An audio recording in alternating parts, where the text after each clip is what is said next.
Chapter 22, June 1925, Pontotoc, Mississippi. Hessig Salmon pulled himself from his bed at 6 a.m. and shuffled to the bathroom. His head was pounding, his eyes were red and swollen, and his tongue felt thick in his mouth. After relieving himself, he turned to the vanity mirror, splashed cold water on his face, and brushed his teeth. He shook a couple of aspirin from a bottle in the cabinet, chewed them dry in his mouth, and then rinsed them down with a handful of water from the sink. Striding back to the bedroom, he pulled on his clothes hanging over the chair by the bed and prepared himself for his morning shift at the Salmon and Wilson Mercantile. After dressing, he headed downstairs for breakfast and coffee. As he walked into the hotel dining room, his mother squinted her eyes sharply. He knew she could tell he was drinking again, but at 35 years old, he didn't feel the need to confirm or deny the fact. He poured himself a cup of coffee, grabbed 2 ham and biscuits from the buffet, sat silently by the window, and ate his breakfast. After a couple of cups of thick black coffee, he felt more alert to face the day.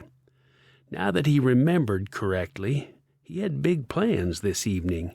He and some of his friends were going to a party at the Lochinvar plantation.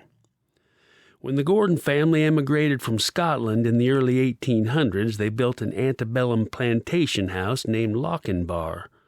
Now it was owned by Mr. J.D. Fontaine, an attorney in Pontotoc, who had converted it into a multi-room boarding house. Several tenants were having a lawn party that evening, and Hessig had his eye on a young woman and wanted to impress her by taking her to this event at the large, beautiful estate.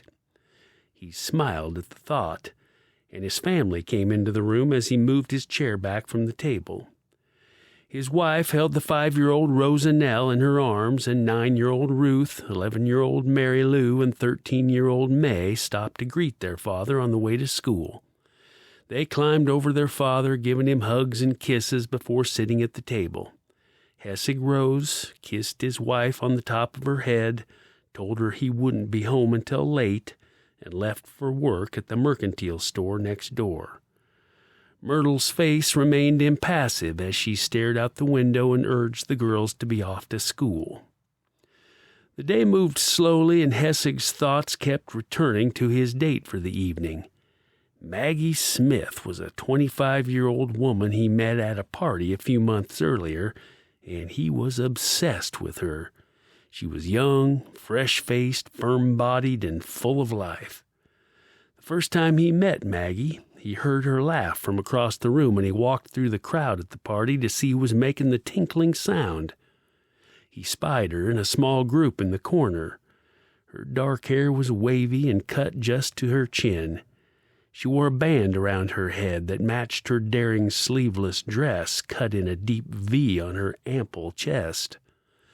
Although the current fashion was straight, low-hipped, hanging dresses that came down to mid-shin and hid figures, this dress showed some arm and some cleavage and increased his temperature.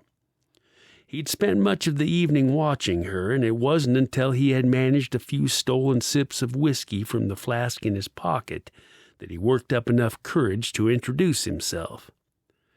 He'd been pursuing her relentlessly ever since that night.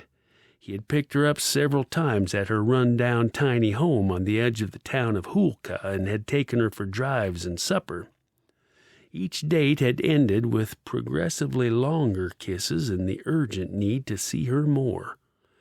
On their 4th date, he had taken her parking next to the lake, where they had sipped on his flask, and she had performed a shocking sexual act on him that he had never experienced before.